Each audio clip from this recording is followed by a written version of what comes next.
Hello everyone. Welcome. Today I'm going to share with you the two craziest ballroom dance costume disasters I have witnessed in professional ballroom dance competition. So here it goes.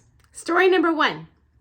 I am at Blackpool, and for those of you who are ballroom dance enthusiasts, I'm sure you know this is the most prestigious comp in the world.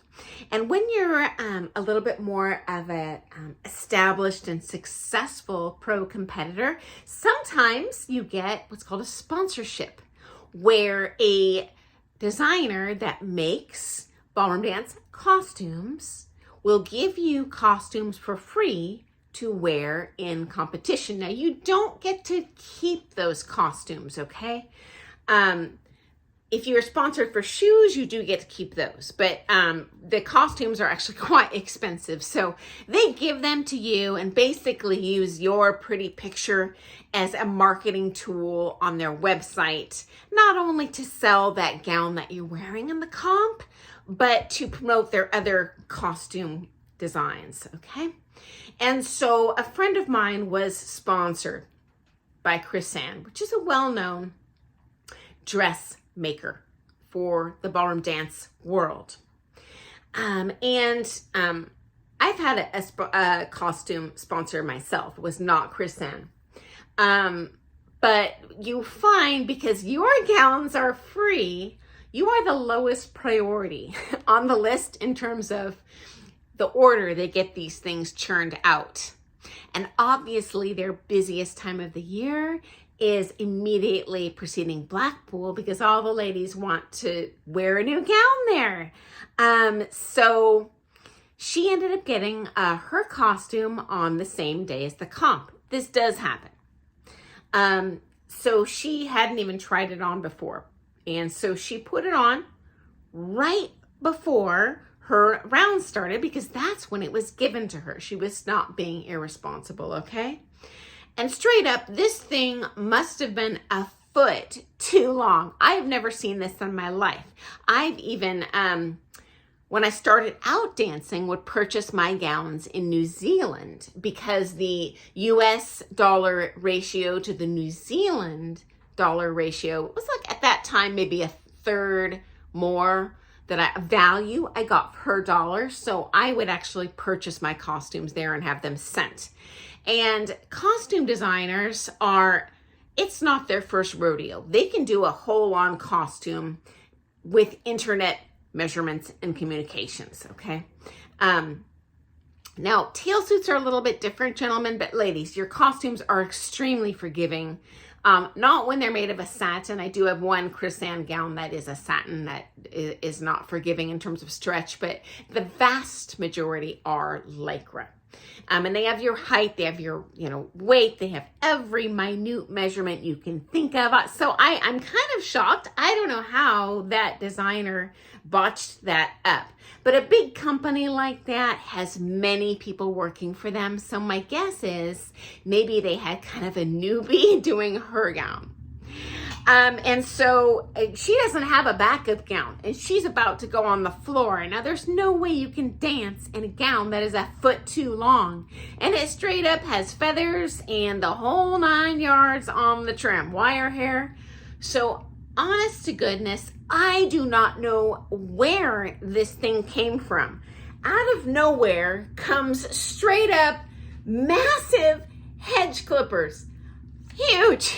And she just hacks the bottom of this gown off like all ragged and runs out there. And she danced like that. And of course, this being someone at a world finalist level, she did fine. As a matter of fact, I doubt anyone else out there even noticed. They are not paying as close of attention to that costume as they are the body lines and the flight. But cray. I cannot fathom hacking into a $10,000 gorgeous sponsored gown and having to give it back to the designer. Here you go. Oopsie. So I don't know how that exchange went, but that was Pretty crazy. Okay, costume fiasco number 2 I witnessed as a pro dancer. This was actually at the USA Dance National Championships. So this is the amateur championship titles for the United States, hosted by USA Dance each year in different cities. So this was the silver Latin category. We've talked about newcomer, bronze, silver, gold, novice, pre-champ, championship for amateur dancers. Professional does not have all those divisions. At that point, you better be good or don't compete. Anyway, this was the silver level. So they're out there doing a jive. And for those of you that aren't familiar with this dance, it's very athletic. It's kind of like, you might recognize it as very fast swing dancing, okay?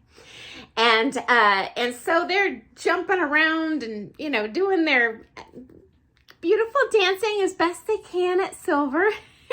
And this gal there's different styles of costume tops, and I have different videos to go over kind of costuming options for you. But in this case, a very popular style, especially for younger women, is a halter top, where you have a neck, and then back here you have like 2 little clasps that hold it up, and then the gown's cut like this, and then a low back. There are ball gowns made this way too.